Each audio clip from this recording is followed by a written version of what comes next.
12 ദിവസത്തെ സമ്മേളനത്തിനായി നിയമസഭ തിങ്കളാഴ്ച ചേരാനിരിക്കെ രാഹുൽ മാങ്കൂട്ടത്തിലിനെ ചൊല്ലി കോൺഗ്രസിൽ തർക്കം.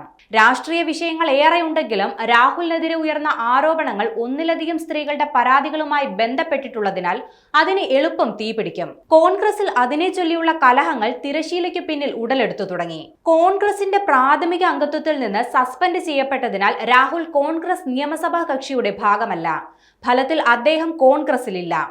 പാർട്ടിയിൽ നിന്നും സസ്പെൻഡ് ചെയ്ത വിവരം പ്രതിപക്ഷ നേതാവ് സ്പീക്കർക്ക് എഴുതി നൽകുകയും ചെയ്തിട്ടുണ്ട്. അതുകൊണ്ട് തന്നെ കോൺഗ്രസിന് അനുവദിക്കുന്ന സമയത്തിൽ നിന്ന് രാഹുലിന് പ്രസംഗിക്കാൻ സമയം അനുവദിക്കില്ല. അദ്ദേഹം പ്രത്യേക ബ്ലോക്കായി ഇരിക്കേണ്ടി വരും. പ്രത്യേക വിഷയങ്ങളിലെ ചർച്ചയ്ക്ക് സ്പീക്കർ സമയം അനുവദിച്ചാൽ സംസാരിക്കാം. അങ്ങനെ ലഭിച്ചാൽ തന്നെ 1-2 മിനിറ്റാകും കിട്ടുക. രാഹുൽ നേരിടുന്ന ആരോപണത്തിന്റെ ഗൗരവം ഉൾക്കൊണ്ട് അദ്ദേഹം സഭയിൽ വരുന്നതിനോട് പ്രതിപക്ഷ നേതാവ് VD സതീശനടക്കം പല നേതാക്കൾക്കും യോജിപ്പില്ല. ആരോപണമുക്തനാകുന്നതുവരെ അദ്ദേഹം അവധിയെടുക്കട്ടെ എന്ന നിലപാടാണ് സതീശനുള്ളത്. സർക്കാരിന് 1 വർഷത്തിൽ താഴെ കാലാവധി ഉള്ളൂ എന്നതിനാൽ തൽക്കാലം വിട്ടുനിന്നാലും പ്രശ്നമൊന്നും വരാനില്ല. MLA എന്ന നിലയിൽ രാഹുലിന് സഭയിൽ വരുന്നതിന് സാങ്കേതികമായി തടസ്സമില്ല.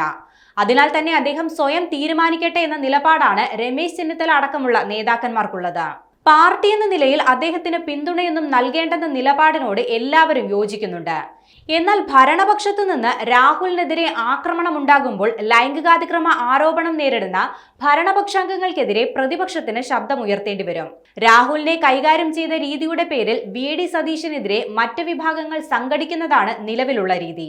രാഹുലിന്റെ രാഷ്ട്രീയ ഭാവി എന്നേക്കുമായി തല്ലിക്കെടുത്തരുതെന്ന അഭിപ്രായമാണ് A ഗ്രൂപ്പിന്.